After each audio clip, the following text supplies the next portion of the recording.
but they did not come back alive.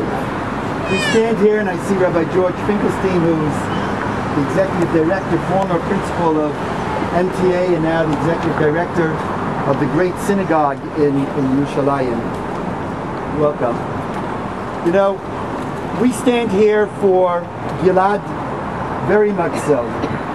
But we also stand here for his Abba, for Noam, for his mother, Aviva.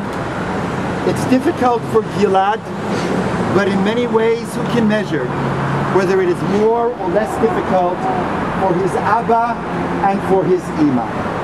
It must be impossible for a mother and a father suffering this fate. I remember Miriam Bammel telling me, and her husband has gone to his grave not knowing the fate of their son Zachariah, who's missing since 1982. She once said to me that she would prefer knowing that her son is dead rather than continuing to live in limbo, not knowing whether he is alive or whether he is dead. And we have not heard the voice of Gilad for many, many, many months. And the world is asking for a sign of life. And our hearts go out to Noam and Aviva. I saw Noam in Yerushalayim at the Ohel a couple of months ago, and as I left him, I put my hand on his and I said, Noam, Ani Rav Me'atzot Abrit, you should know that everyone is standing with you. May God be with you.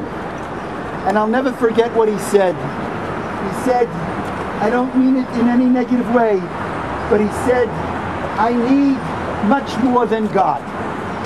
And that was the voice of a father who was so yearning, so searching to know the status of his son. Because in fact, war is terrible. War is terrible. But there are even rules of war. The test of one's ethical conduct, I believe, is not only the way we conduct ourselves when things are going well, but how do we conduct ourselves when we're under pressure? How do we conduct ourselves when we're in a position to take advantage of another? How do we conduct ourselves when we have incarcerated and kidnapped a person like Gilad Shalit? Not allowing the visitors, I've been saying over and over, the Red Cross has seen every single prisoner in the Middle East. Every single one, and they are in the thousands, except for one. And that one is Gilad Shalit. And so we gather. Look around on short notice. There are many people here. There are young people here. There are children here. There are people who have experienced so much in life who are present. Wherever you are, Gilad, I believe in the unity of souls powerfully. I believe that somehow mystically, our standing here is somehow maybe not heard, but it's somehow felt over there. And I'm asking everyone to join me in the effort that this Friday, 20 minutes before sunset, we are asking that households around the world, households, Jewish households, non-Jewish households, that every single person, 20 minutes before sunset, wherever you're living, from Australia to North America, to Europe, to South Africa, to Asia, we're asking that a candle be lit. If people are accustomed to light candles, light an extra candle specifically on that day, on that anniversary of the abduction, for the freedom of Gilad Shalit.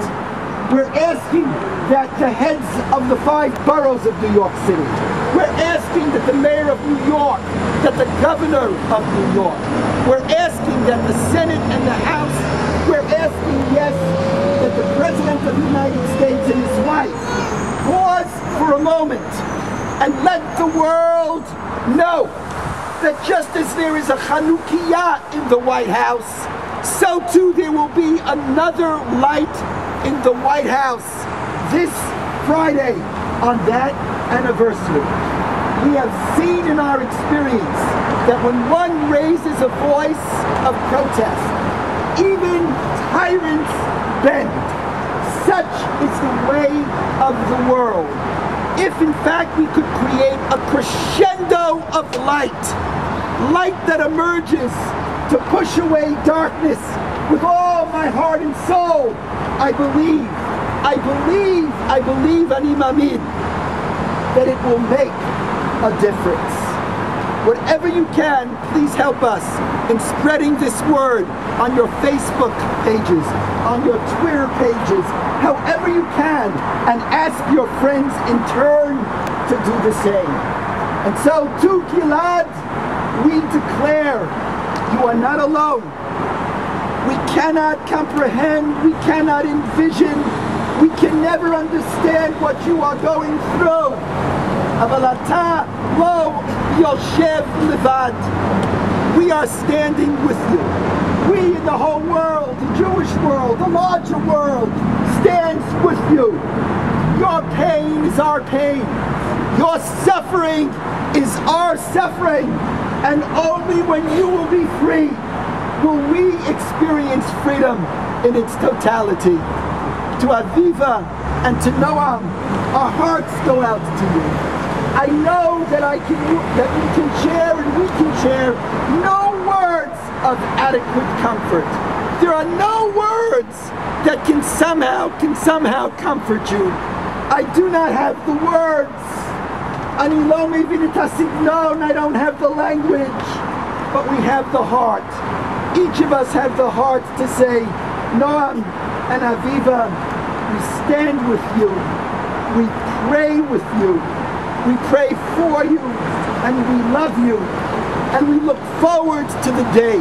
Soon, let it be soon, when Gilad comes home. When Gilad comes home, Bezrat Hashem well, let it be soon. Let it be sooner than soon. Let it be not tomorrow. Let it be today. Let it be today.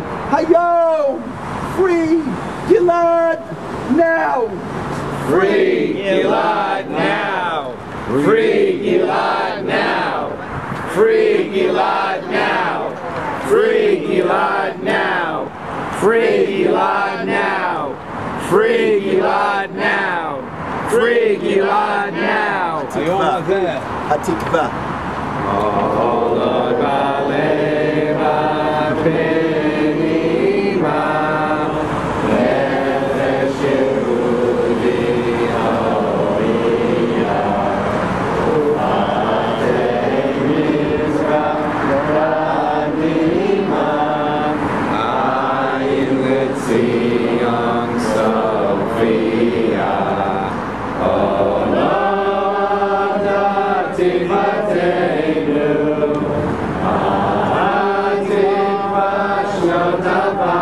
Yeah.